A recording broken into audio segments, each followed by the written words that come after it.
नमस्कार प्यारे बच्चों, आपका स्वागत करता हूं आपके अपने परिवार कैरियर एकेडमी में। तो बच्चों, हमारा चल रहा था संज्ञा। विकारी शब्द में हमने आपको संज्ञा पढ़ाया था और संज्ञा में हमने आपको जातिवाचक और आपका व्यक्तिवाचक संज्ञा पढ़ाई थी। हमने जातिवाचक और व्यक्तिवाचक संज्ञा का आपको तुलनात्मक अध्ययन भी समझाया था और हमने उसके एग्जाम्पल भी देखे थे। तो बेटा, आज हम आपको कुछ ऐसी चीज बताएंगे जातिवाचक संज्ञा की और भाववाचक संज्ञा में जो आपने इससे पहले कभी नहीं पढ़ी होगी। चलिए बच्चों, देखिए बेटा, कुछ हमारी ऐसी भाववाचक संज्ञा होती हैं जिनका हम बहुवचन बनाते हैं, तब वो फिर किसमें मानी जाती हैं बेटा? वो जातिवाचक में मानी जाती है।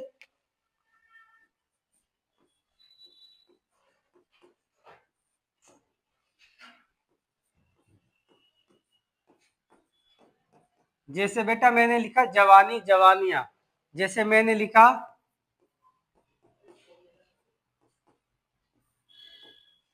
कुर्बानी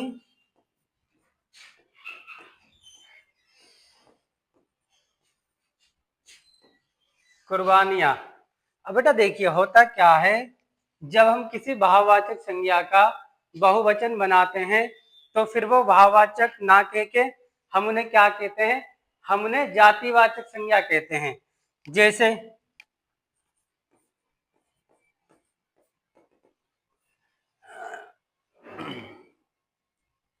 जैसे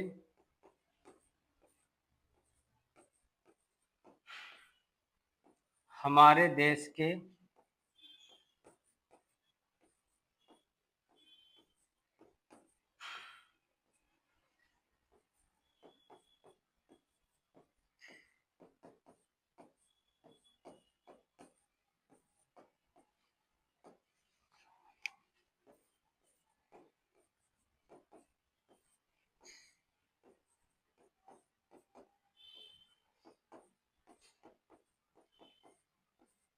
जैसे बेटा मैंने एक वाक्य लिखा कि हमारे देश के नौजवानों की कुर्बानियां खाली नहीं जाएंगी, इसको मैंने कर दिया रेखांकित।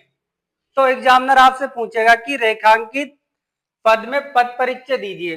तो बेटा अगर वो शब्द के माध्यम से देता कि कुर्बानी, तो हम लगाएंगे भाववाचक संज्ञा। और अगर इस तरीके से कुर्बानी का अगर वो बहुवचन बना दे और वो आपसे वाक्य में पूछे, तो बेटा फिर कुर्बानी जो है हमारा भाववाचक ना होके क्या हो जाएगा? जातिवाचक संज्ञा। क्लियर? तो बेटा क्या हो जाएगा? जातिवाचक संज्ञा। इसी तरीके से बेटा कुछ व्यक्तिवाचक संज्ञा ऐसी होती हैं, जब उनका वाक्य में प्रयोग करते हैं तो वो हमारी क्या बन जाती हैं? वो हमारी जातिवाचक संज्ञा बन जाती है। जैसे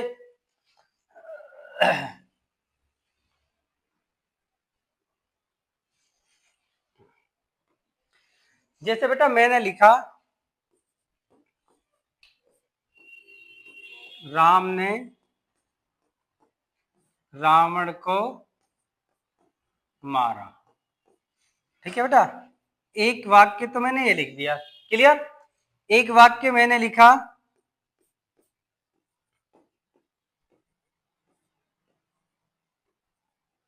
आजकल देश में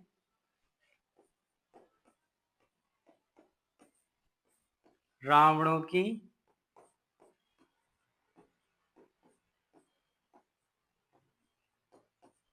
कमी नहीं है।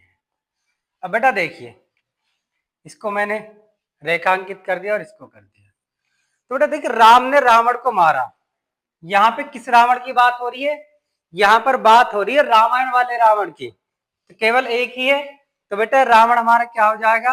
ये तो है बेटा मेरा व्यक्तिवाचक संज्ञा। बेटा क्या हो जाएगा? व्यक्तिवाचक संज्ञा। और बेटा देखिए नीचे वाला वाक्य देखिए, आजकल देश में रावणों की कमी नहीं है। तो बेटा यहाँ पे जो रावणों की कमी नहीं है, यहाँ पे जितने भी अपराधी हैं वो सब किस कैटेगरी में रख लिया बेटा हमने? वो हमने रावण की कैटेगरी में रख लिया। यानी कि यहाँ बहुत सारे लोगों की बात हो रही है, और जहां बहुत सारे लोगों की बात हो वहां क्या होता है हमारा बेटा? वहां होता है जातिवाचक संज्ञा। क्लियर? तो बेटा यहाँ पर रावण जो है व्यक्तिवाचक संज्ञा नहीं होकर क्या होगा हमारा जातिवाचक संज्ञा।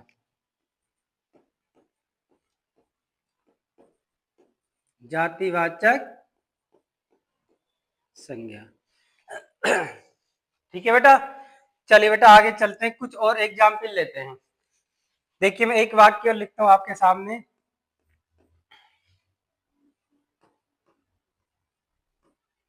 आजकल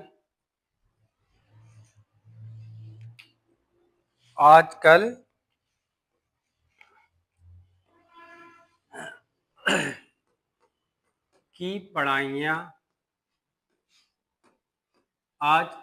पढ़ाइयाँ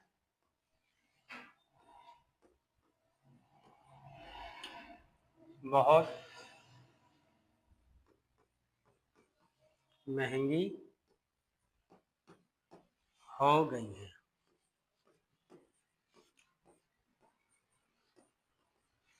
बेटा देखिए, अगर हम पढ़ाई की बात करते हैं तो बेटा मेरी पढ़ाई जो है क्या है, पढ़ना तो क्रिया है, तो पढ़ाई क्या है बेटा मेरी, पढ़ाई मेरी भाववाचक संज्ञा है। जैसे ही मैंने पढ़ाई का मैंने क्या करा बेटा, मैंने बहुवचन बनाया और बहुवचन बना के मैंने उसका क्या है, मैंने वाक्य में प्रयोग कर दिया। आजकल की पढ़ाइयां बहुत महंगी हो गई हैं, तो बेटा वाक्य क्या करा, देखिए आजकल की पढ़ाइयां बहुत महंगी हो गई हैं। तो बेटा इसमें जितनी भी पढ़ाइयां हैं वो आपकी बीए की पढ़ाई हो, एमए की पढ़ाई हो, बीटेक की पढ़ाई हो, पॉलिटेक्निक की पढ़ाई हो, सिविल सर्विस की पढ़ाई हो, कंपटीशन की पढ़ाई हो, तो बेटा सभी पढ़ाइयों की बात कर रहा है। और जहां सभी की बात आ जाए वो हमारा क्या होता है बेटा, वो हमारा जातिवाचक संज्ञा होता है। क्लियर, उम्मीद करता हूं आपको समझ में आया होगा। चलिए एक दो एग्जाम्पल और लेते हैं।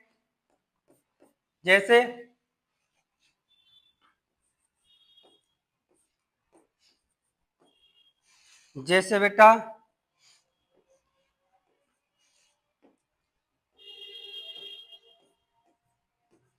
घर घर में सीता रहती है। बेटा देखिए घर घर में सीता रहती है, अगर मैं सीता की बात करूं तो बेटा सीता एक नाम है, और जो नाम है वो व्यक्तिवाचक संज्ञा में जाएगा मेरा, वो मेरा बेटा व्यक्तिवाचक संज्ञा में जाएगा। और जैसे मैंने इसका प्रयोग वाक्य में करा, घर घर में सीता रहती है, इसका मतलब एक सीता की बात नहीं है, यानी कि सीता के विचारों वाली बहुत सारी लड़कियां रहती हैं। तो बेटा यहाँ पे सीता क्या हो जाएगा मेरा, सीता हो जाएगा बेटा जातिवाचक संज्ञा। क्या हो जाएगा, जातिवाचक संज्ञा। आई बात समझ में बेटा, चलिए आगे चलते हैं। अब बेटा लिखिए आप भाववाचक संज्ञा।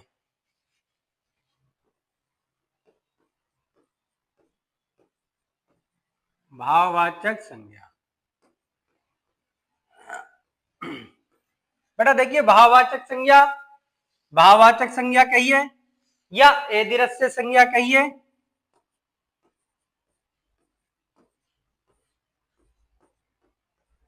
इसके अन्य नाम क्या है, एदिरस्य संज्ञा,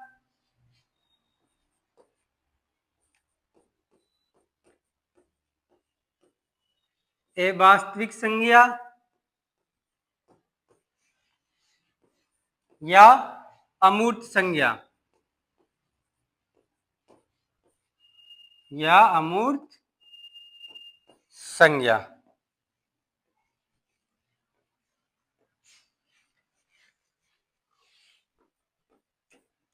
बेटा देखिए एदिरस्य संज्ञा क्यों कहते हैं, क्यों जो भाव होती है हमारी फीलिंग्स होती हैं उन्हें केवल महसूस किया जा सकता है, उनको देखा नहीं जा सकता, इसलिए एदिरस्य संज्ञा। अमूर्त संज्ञा हम उसको छू नहीं सकते, इसलिए अमूर्त संज्ञा। जैसे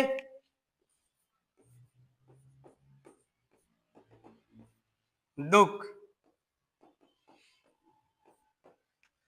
खुशी, सहानुभूति,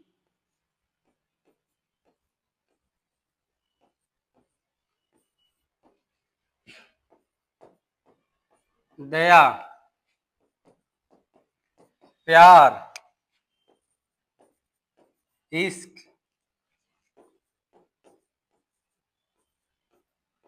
मोहब्बत।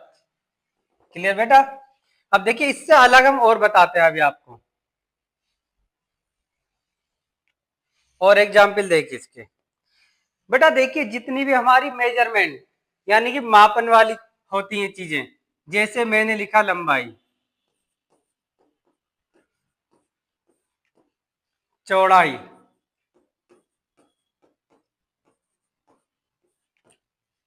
ऊंचाई, मोटाई, गहराई,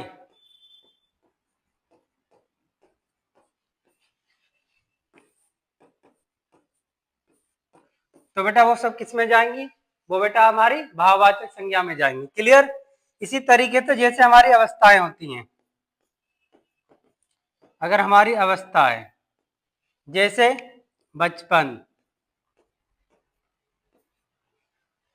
ठीक है, जवानी, बुढ़ापा, ये सभी किस में जाएंगे बेटा? ये हमारी भाववाचक संज्ञा में जाएंगे। चलिए और देख लीजिए इसके एग्जाम्पल।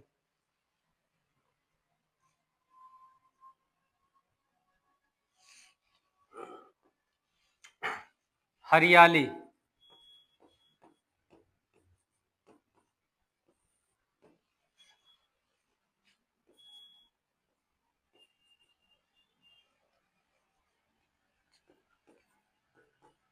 चालाकी,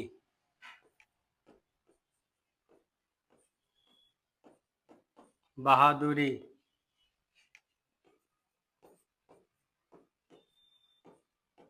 ईमानदार। क्या बेटा ईमानदार जो है भाववाचक संज्ञा है? नहीं, ईमानदार है हमारा विशेषण, ईमानदारी हो जाएगा भाववाचक संज्ञा। तो बेटा देखिए हरियाली, चालाकी, बहादुरी, ईमानदारी, इन सबको क्या है? महसूस किया जाता है। क्लियर? चलिए अब है हमारा पदार्थवाचक संज्ञा। चलिए पहले समूहवाचक संज्ञा को देखते हैं।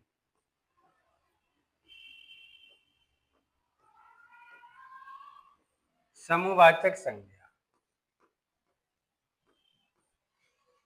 बेटा देखिए नाम में ही छुपा हुआ है समूह, यानी कि जहां पर समूह की बात हो, यानी कि एक या एक से अधिक, दो या दो से अधिक की जहां बात हो, वहां हमारा क्या होता है? समूहवाचक संज्ञा। जैसे दल, संगठन, दल, संगठन, गुच्छा, सेना, दर्जन,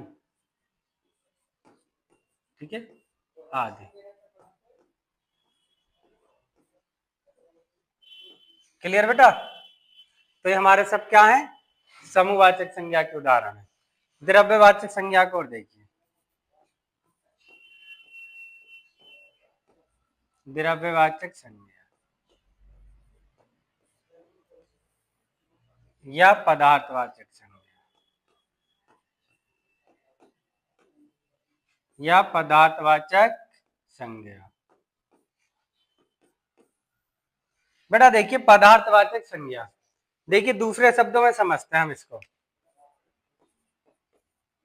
बेटा देखिए पदार्थ जो होता है हमारा तीन अवस्था में होता है, साइंस में हमने पढ़ा है भाई। मुख्य तो तीन अवस्था में होता है, वैसे पांच अवस्था होती है।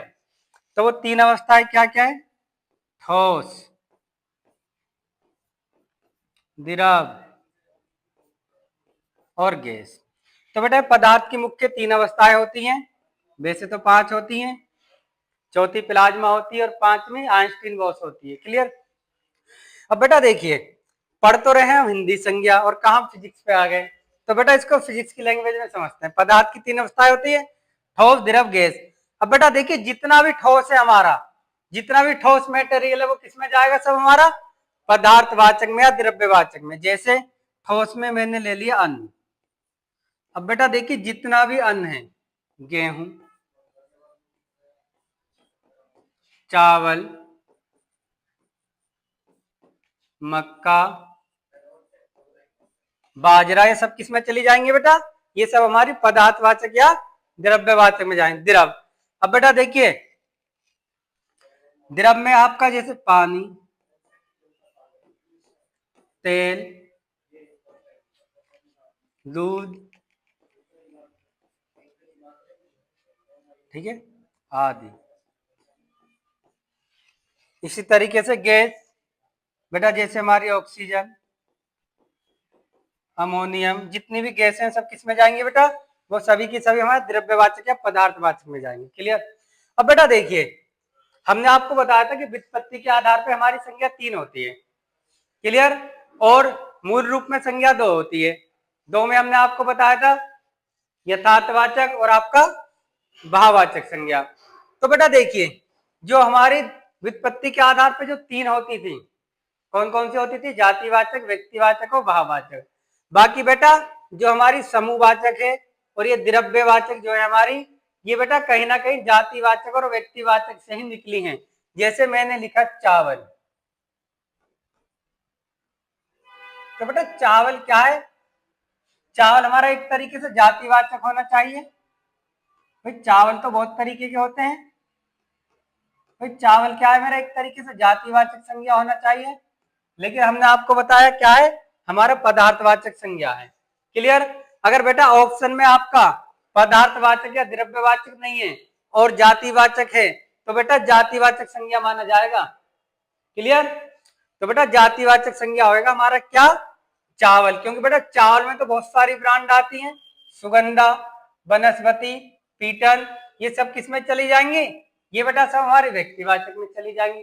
तो कहीं ना कहीं हमारा जो पदार्थवाचक है या समूहवाचक है ये कहीं ना कहीं जातिवाचक और व्यक्तिवाचक से ही निकले हुए हैं। इसलिए बेटा व्युत्पत्ति के आधार पे हमारी संज्ञा 3 प्रकार की होती है, जातिवाचक, व्यक्तिवाचक और भाववाचक। इसी तरीके से बेटा देखिए सेना, बेटा देखिए सेना में तो बहुत सारे लोग होते हैं, बहुत सारे पुरुष होते हैं। क्लियर? और लोग किस में जाते हैं? हमारा किस में जाते हैं बेटा? वो जातिवाचक में जाते हैं। सेना में महिलाएं भी होती हैं, महिला किस में जाती हैं? जातिवाचक में।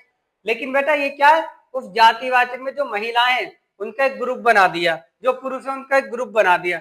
इसलिए बेटा ये भी हमारे, अगर ऑप्शन में आपका समूहवाचक नहीं है तो बेटा सेना को हम क्या मानेंगे? जातिवाचक संज्ञा मानेंगे। बात आ रही है समझ में? क्लियर? तो बेटा आपका संज्ञा में जो हमारे मुख्य मुख्य बिंदु थे मैं उस पर चर्चा कर चुका हूं। अब आगे देखते हैं। अब बेटा देखिए कुछ एग्जाम्पल और लेते हैं। जैसे मैंने लिखा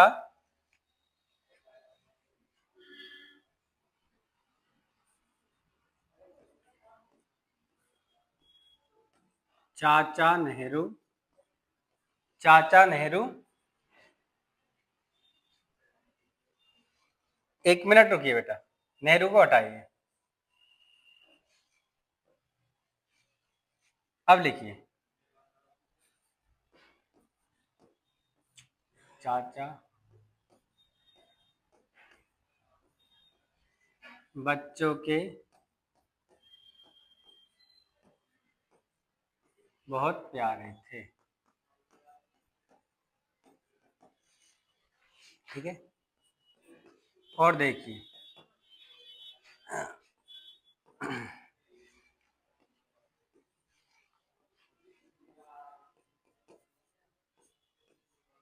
बापू ने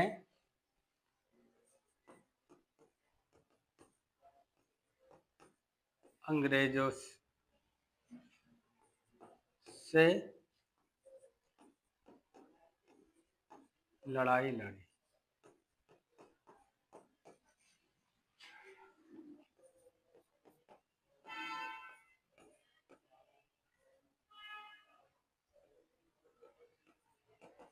नेताजी ने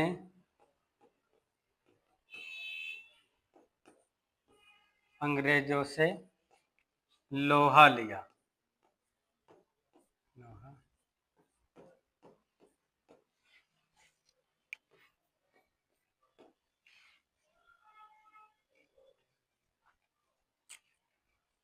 और लिखिए बेटा।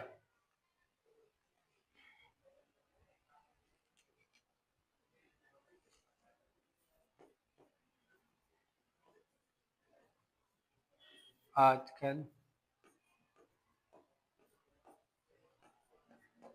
देश में, आजकल देश में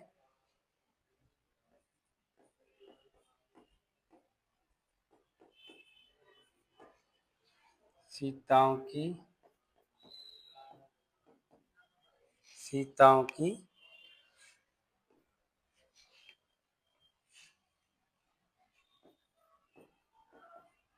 कमी नहीं है। बेटा देखिए मैंने कुछ उदाहरण लिए हैं, देखते हैं। इसमें रेखांकित पद का पद परिचय देना है हमें, इसमें बताना है कौन सी संज्ञा है। बेटा देखिए चाचा बच्चों के बहुत प्यारे थे। अगर हम केवल चाचा की बात करते हैं तो चाचा मेरा क्या है, चाचा मेरा जातिवाचक संज्ञा है। लेकिन यहाँ जो बात की जा रही है, चाचा बच्चों के बहुत प्यारे थे, तो बेटा समझना बात को। तो बेटा पर्टिकुलर किस चाचा की बात हो रही है, ये बेटा चाचा नेहरू की बात हो रही है, इसलिए ये हमारा किस में जाएगा, ये हमारा व्यक्तिवाचक संज्ञा में जाएगा। किस में जाएगा बेटा, ये हमारा व्यक्तिवाचक संज्ञा। तो बेटा यहाँ चाचा क्या है, मेरा व्यक्तिवाचक संज्ञा है। क्लियर। अगला देखिए, बापू ने अंग्रेजों से लड़ाई लड़ी। तो बेटा अगर बापू की बात करें तो बेटा बापू मेरा क्या है, जातिवाचक संज्ञा है। मगर यहाँ पर बापू ने अंग्रेजों से लड़ाई लड़ी, यहाँ पे किस बापू की बात हो रही है, यहाँ बेटा बापू की बात हो रही है महात्मा गांधी की, गांधी जी की। तो बेटा यहाँ पे गांधी जी है तो एक वचन में आएगा, और जो एक वचन में रहता है वो हमारा क्या होता है बेटा, वो हमारा व्यक्तिवाचक होता है। तो यहाँ बापू किस में जाएगा, व्यक्तिवाचक संज्ञा में। बापू बेटा किस में जाएगा, मेरा व्यक्तिवाचक संज्ञा में। क्लियर। नेताजी ने अंग्रेजों से लोहा लिया। अब बेटा देखिए अगर नेताजी की बात करें तो नेताजी तो हमारा क्या है, जातिवाचक संज्ञा है। लेकिन वाक्य के अनुसार नेताजी ने अंग्रेजों से लोहा लिया, या वाक्य के अनुसार किस नेताजी की बात हो रही है, तो बेटा ये हो रही है हमारे सुभाष चंद्र बोस। ये किसकी बात हो रही है, नेताजी सुभाष चंद्र बोस की बात हो रही है, इसलिए बेटा ये किस में जाएगा, ये भी मेरा व्यक्तिवाचक संज्ञा में जाएगा। किस में जाएगा बेटा, व्यक्तिवाचक संज्ञा में। आजकल देश में सीताओं की कमी नहीं है। अब बेटा देखिए आजकल देश में सीताओं की कमी नहीं है, सीता क्या है, व्यक्तिवाचक है। सीता क्या है, मेरा व्यक्तिवाचक है। सीताओं की कमी यानी कि बहुत सीता के विचार वाली बहुत सारी नारी हैं। जब बहुत सारी की बात होती है तो बेटा किसमें जाता है, मेरा जातिवाचक में।